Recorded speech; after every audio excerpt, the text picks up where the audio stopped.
So today, we talk renewable energy. What's its place in climate change? We talk about this as we draw closer to COP26. And we also get to talk to Elias Mubanga, who is the new minister in the Ministry of SMEs. What does he mean when he says we are going to start with changing the mindset of an entrepreneur? And we talk makeup. Makeup is the fastest growing industry in regards to making sure that it contributes to the growing economy for sustainable development in Africa. Take an innovation. We get to understand what is Zamgo. You might not just be going to Intercity to buy that ticket. And if you're in the informal sector, you could be getting land. Hear more on Strictly Business.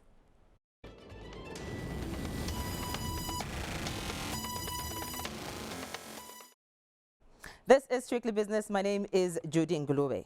Now, we're going to be engaging in our very first interview, a green energy consultant, on the importance of renewable energy in mitigating climate change effects. What is going on when it comes to issues of climate change, issues of renewable energy? Some time back, it was just the issue of renewable energy, but it being an alternative, it's adding to issues of climate change. I have in studio green energy consultant, Chisola Nyala. How are you? I'm fine, thank you. How are you? Fine, thank you. I'm a meter apart. You can come closer. Sure, you can come closer. I'm a meter apart. I'm a meter apart from you. Just trying okay, so let's start with this. When people hear renewable energy, what's that about? Very briefly. So renewable energy, I think the term is basic. It's an energy resource that is renewable. In other words, it's replenishable. Mm-hmm. Yeah, you can't deplete the energy resource. So it's sustainable. But the nature of renewable energy is also associated with them being, they are environmental friendly. Mm. So that's the basic terminology there. Why has it become so hot in the topic of climate change? Yeah, so it's very important for us to understand what climate change is.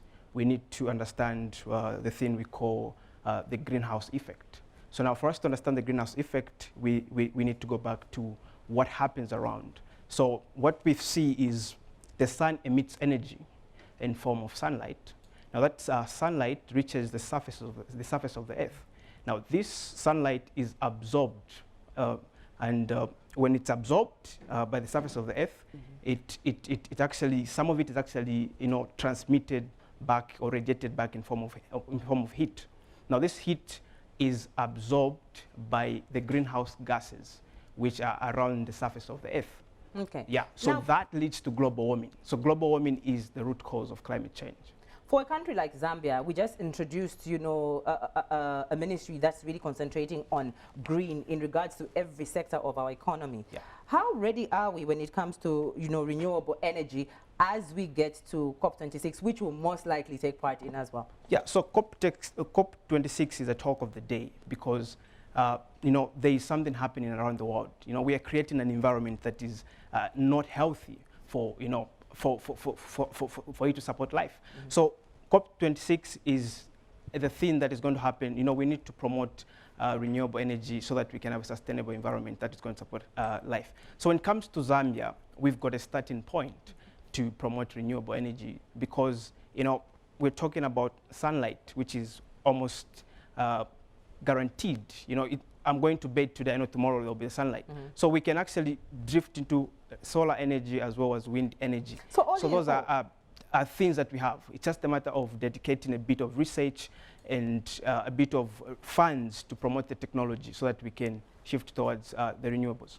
So then, to what extent would this impact Zambia's, economic development, its business space, as well as, just issues of manufacturing industry? We're trying to grow that industry. Yeah, exactly. Yeah. So there's the issue of impact, but there's also the issue of creating a sustainable environment because we don't want to hate ourselves. So it becomes very essential that even us as Zambia, we start thinking about renewable energies because renewable energies, so in short, if we talk about the advantage and the impact, renewable energies are modular in nature. We've got places in Zambia that are off the grid. They don't have electricity. But you don't need to design, a power system, a transmission system to have electricity in those areas because those areas also need to develop in terms of economics. There's someone who owns a barber shop, they can exceed the hours of working.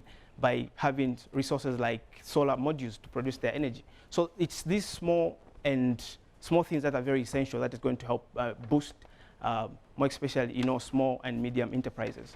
All right. Yeah. I appreciate you coming through, Chisola, and it's nice to just, have conversations over this as we get to, a global platform that will be talking about this. Sure. Thank you so much. All right. Chisola Nyala is a green energy consultant, and of course he comes through just to tell us the importance of renewable energy in the mitigation of climate change. We're getting to our Bine segment. In our Bine segment, I sat down with the Minister of Small Medium Enterprise Development, and he is talking about very heavily, I must say, on the issue of mindset change. Entrepreneurs in Zambia, startups in Zambia, how big are you thinking your business can grow? How far can you take it? This is what he's talking about in our Bine segment.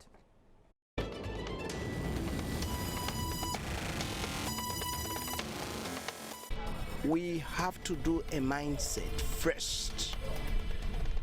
We have to teach our people to change our minds towards the business that are involved in. There has been this kind of handouts syndrome. That's not our approach. We will not come and give you any empowerment, even in terms of money, without going through skill training. First and foremost, skill training. We will introduce colleges for those that are interested and those that are still doing business. They will have to go to some skills. We have trade schools, even those that were in the mines. We're talking with the Minister of Mines, try and look at the infrastructure of those training schools. And we will go and look for potential. The word potential, we have to examine and find out that these people, our youths, our women, there is potential to get engaged into business. That is where we begin. We put them into those colleges. Skill, of course, there will be in different sectors. This is strictly business. Now, if you're in the informal sector, you must be looking for alternative ways of making sure that that capital, those projects are sustained. But the last thing that is on your mind probably is trying to build a house, because those profits should be maintained to grow your business. But there is a way, and there's a secret of how you can make sure that that home is grown, maybe even in 6 months. Yes, sounds too good to be true. Let's hear from Modern Shula, the chairperson, Money Grow, as he tells us more about this. This is too good to be true. Is it true? It is absolutely true. If anything, tomorrow, Judy, we are launching this scheme, and we are going to be building the first 10 houses for informal sector people. So how are you going to build these 10 houses all of a sudden, boom, from nowhere? With this economy, everyone is saying is transitioning, there's no money in the market. How are you going to do that?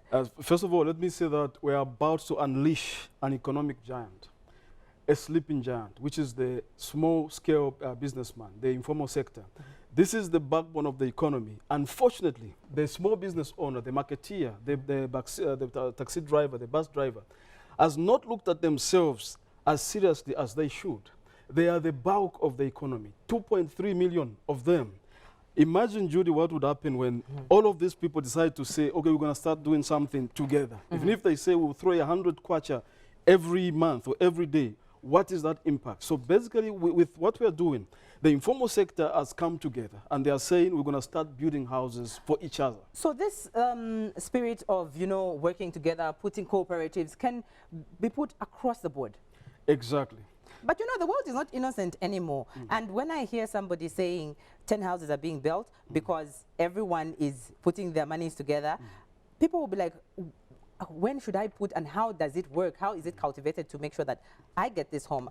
The land, where is it coming from? Is there stakeholder collaboration? Wonderful. So we've got stakeholders in this place. We've got serious partners. We've got estate agents. We've got landowners. For example, Diamond Equity. Diamond Equity owns land in about, let me say, 7 provinces in Zambia right now. So we've collaborated with them. There's land already. In Lusaka, we've got 4 plots. We've got other partners who have come on board like cement producers. We've got hardware shops. We've got insurance companies that have come on board. So it's a serious collaboration that is going on. So what's happening actually? We are starting what we're calling the 1,000 housing units challenge, where basically the stakeholders are saying, listen guys, we will build the houses for you.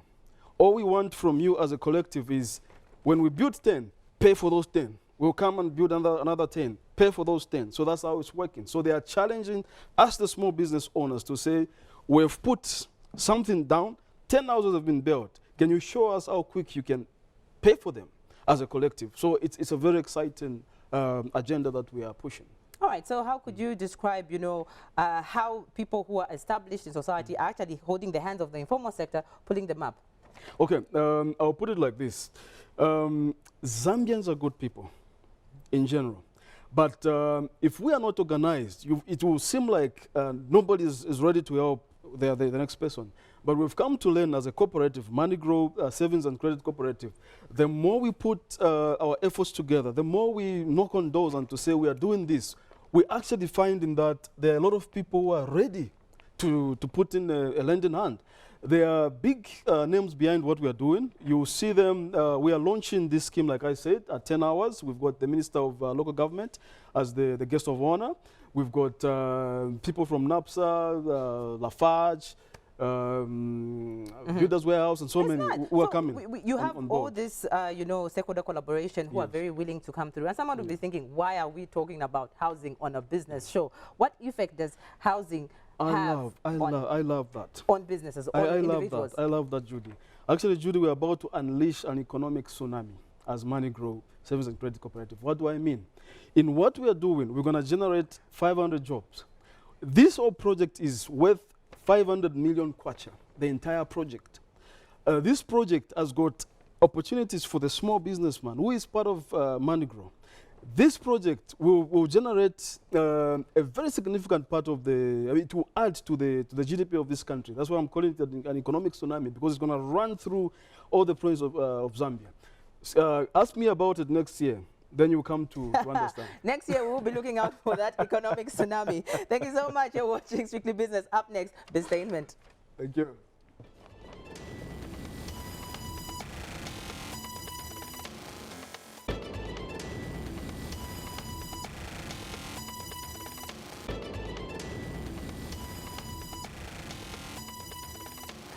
All right, so now we get into the issues of makeup, one of the fastest growing industries, not only in Africa, but globally. Its ripple effects in terms of job creation, as well as just a feel good when somebody's going to do a pitch, is insane. The industry that looks as if it's a talent, it's a passion, is something that is the fastest growing sector when it comes to the arts, when it comes to talent, motivation and passion, but also something that is adding to the GDP of most growing economies in Africa. The ripple effects, as I've said, job creation, manufacturing industries, as well as clients that are just walking through to the makeup artists. I'm going to be engaging with the CEO of Black Bones to make sure that we understand this from closer to home. And Chiza Nyirenda is the CEO of Black Bones. We want to understand what this is all about. Chiza, thank you so much for coming through. And thank you so much for having me. All right. Makeup. Someone will look at it as just, making someone's face beat. But in regards to job creation and the ripple effect that it has, how has that been for you? Well, honestly, we did have some challenges when we started off. However, we have strictly, paid much attention to it because it's our passion. It's something that we've been meaning to make sure that we add value to it so it can go bigger and bigger. And I'm proud to say that right now, at least we can live up to that, because now, as Black Bones, we've employed about 8 people. And from starting from a very small place where I was working by myself, alone in the industry, and having no motivation and anything, we're excited that we're able to add value to the economy by, creating jobs for even as much as 8 people. Okay. And obviously our plan is to go bigger and better so we can provide more for, the rest to come. And yeah, so currently, we're really happy with what we've done, and we're also going bigger in terms of providing schools availability for those people who are interested in the niche that we're I like that niched you on. mentioned issues of schools, training, how professional are makeup artists, and what are some of those niches that should be concentrated on to make sure that this grows? Because remember, we were talking to the minister in the Ministry of Small Medium Enterprise Development, and he talked about issues of broadening what you have right now. Exactly. You know, it hasn't been easy. I can speak for myself because I started off at a point where I didn't have the money, nor were schools available locally. So if I had to look for a school, I'd be thinking international. So because of how I started off, and I exactly know where I'm coming from, that's how come I had the idea of bringing up that idea into our business. So right now it's been easier because then we have people who we've tutored in the past, because we've been running this for the past 5 years. Just specifically when it comes to the academy, which we're headed towards in making it bigger and better.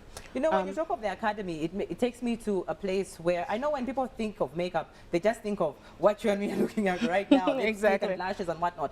But when it goes to other industries, the movie industry, making sure that TV is what it is. When I talk about the movie industry, I mean you're going to create a wound using makeup, a cut, yes, blood, you know. and So flesh. how much potential does the makeup industry have when it comes to that? It has a huge potential, you know. I think it's very underrated, and that's something that we are definitely working on when I say we're trying to expand the academy. So right now we've only started off with just basic professional makeup where it comes to where you can cater for weddings, corporate functions, and also movies.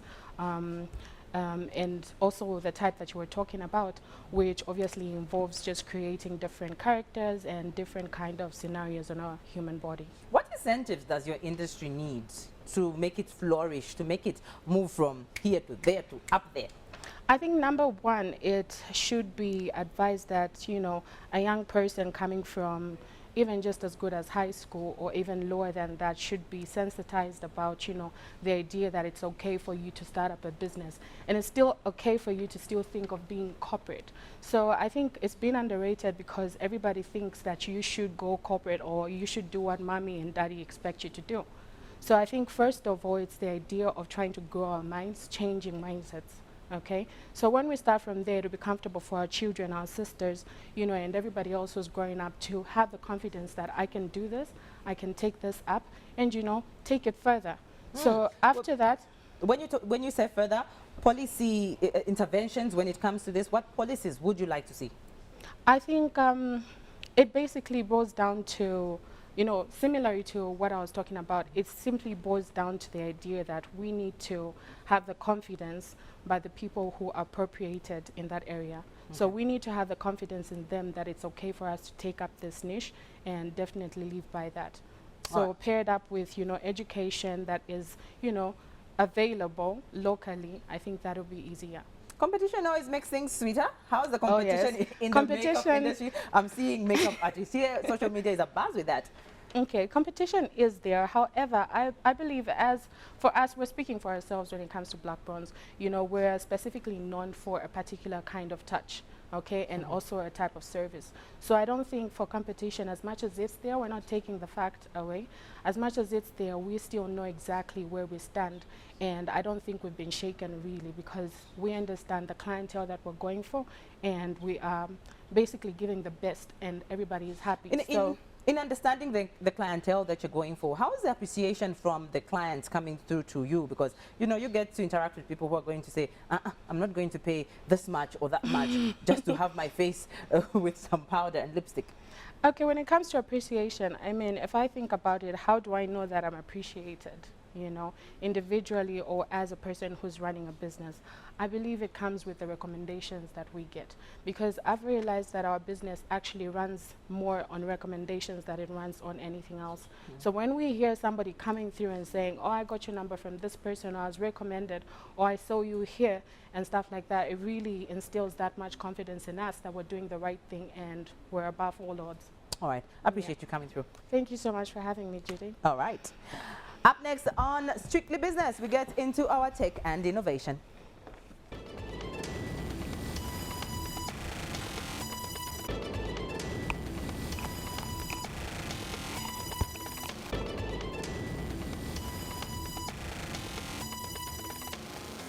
In our tech and innovation, it's quite exciting because you might see yourself not walking to Intercity to get a ticket. You might see yourself not getting into a restaurant when you're on the bus to get something to eat. Let's hear more from the managing director and creator of Zamgo as she tells us exactly how this is going to pan out.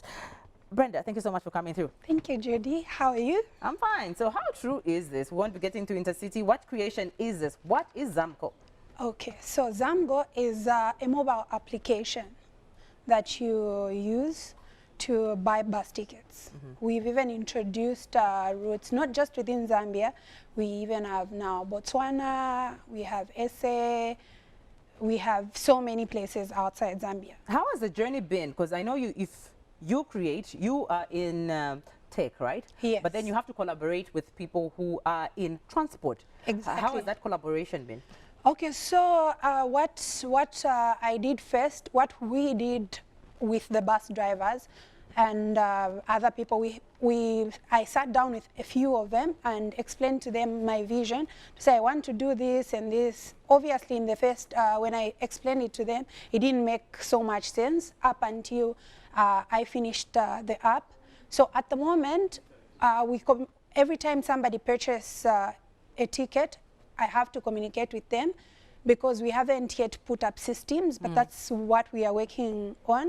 I haven't yet put up a system to notify them to say there is a ticket. So I personally have to call them and say, oh, there are these tickets and give them details of the people. So after that, they issue a ticket and send to the client. So you see, you had to go through this process of having to explain it. What does it make you feel when you hear about, the new ministry that's going to embrace technology, and in which space do you fit in, you think? Okay, well, actually, when I heard there's a new ministry of small scales and I was very happy. Technology, actually, exactly, I was very happy. The other day, even Zikta has something like that where they sponsor people in technology.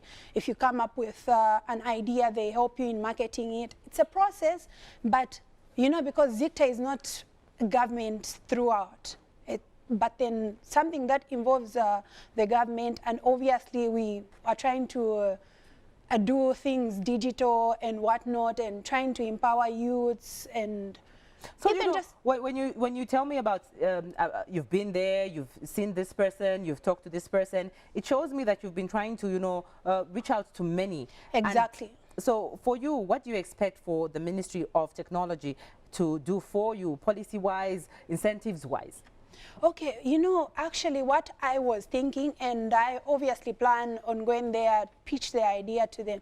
If only the government can come in and try and get the word out there. If there is a way they can try and talk to these bus owners, and I really don't know, but try and get the word out there to say, oh, actually, we can do this. We can do this. Tell them about the advantages of the app and all that. Right. And secondly, I would, because this thing is going to create jobs for youths. So if that's the aim that the government is trying to get towards, obviously it's good. In our conversation, I hear you go through, as we come into the close of this conversation, I hear you talk about the youth, I hear you talk about, how they should actually get into this. But, revolutions, industrial revolution. Now we are in the information technology revolution, which is happening right now. So your word to, creators of apps, ICT people in regards to this sector and how it can grow. Okay, one thing I would encourage people that are in this industry is maybe if maybe we even had like an organization where we get to see it, the way accounts people have Zika and whatnot, where we get to see it, mingle, exchange notes and whatnot, and just encourage each other.